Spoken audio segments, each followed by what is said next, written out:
Welcome back to Minute Reviews, and we've got to talk about this incredible anime that tricked all of its fans.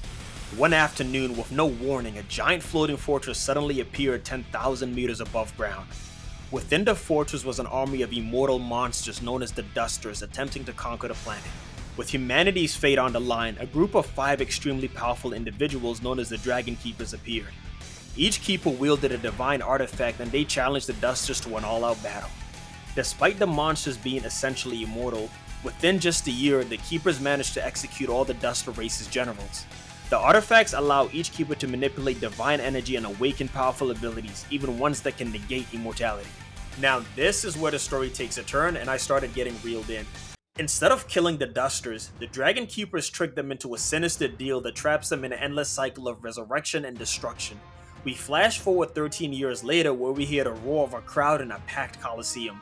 The deal was that every Sunday, the monsters would pretend to invade the planet once again, and the Keepers would continue to defeat them. As long as the Keepers don't use their divine artifacts, the destroyed monsters resurrect in their fortress. Every week, the Keepers pretend to be heroes and savagely obliterate the Dusters to boost their popularity and influence in the country. This one-sided slaughter and resurrection has continued so many times that the Keepers have gained 100% of the public's trust. In fact, they trust them so much that the battles are covered around the country like sporting events.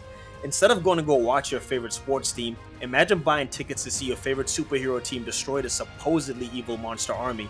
One of the things that really drew me into the plot was the way the author subverts our expectations of good and evil.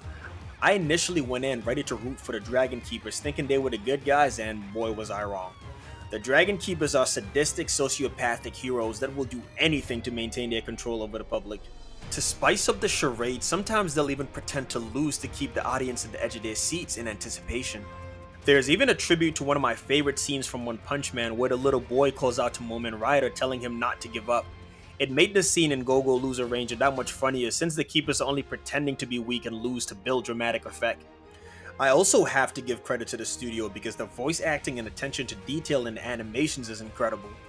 Like this scene where the Red Ranger is pretending to be injured, we can clearly hear him grunting and panting. His subtle movements are animated in a way that makes the audience believe he took a dangerous blow, highlighting the Keeper's immense manipulation skills. Tired of this charade and realizing this is basically slavery, our MC, a monster named D, decides to rebel against the Dragon Keepers and their entire organization. The only problem is that D is extremely weak to the point that even I think I could beat him up, and I'm pretty out of shape. The gap in strength between the Keepers and the Duskers is so large that they can't even be considered a threat. Fortunately though, Duskers are born with a mimicry ability, with each of them having different specializations. Some Dusters are good at mimicking monsters or vehicles, while others like D are skilled at mimicking humans. By focusing on the appearance of a human, D can change into them at will. With this ability, he plans to join the Dragon Keepers organization and steal one of the divine artifacts. Go-Go Loser Ranger is what happens when the boys meets Power Rangers, and it's executed so well that each episode leaves me fiending for more. We've also got to talk about the incredible cast in this anime. From heroes to villains to even the fodder, not everyone is as simple as they first appear. Characters who I initially felt would be the same stereotypical anime character I've seen time and time again managed to completely blow me away with how layered and deep their personalities were. I love the fact that the characters aren't stupid. The author doesn't just use the excuse of, oh, it's an anime to justify things not making sense. Instead, the characters' actions and motivations, well, they make sense and they serve to propel the plot forward. And finally, the animations and the camera work of Go-Go Loser Ranger is absolutely fire.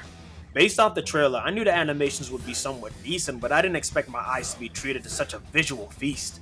From the way they introduced the world to how they showcase character movement and abilities, my eyes could not help but be glued to the screen. I'm absolutely loving Go-Go Loser Ranger right now, and it's most likely going to be my second favorite anime this season. And yes, you heard me correctly, I said second. Despite the Super Saiyan Zeno level glazing I've been giving Go-Go Loser Ranger, I found a hidden gem this season I think is even better than this anime.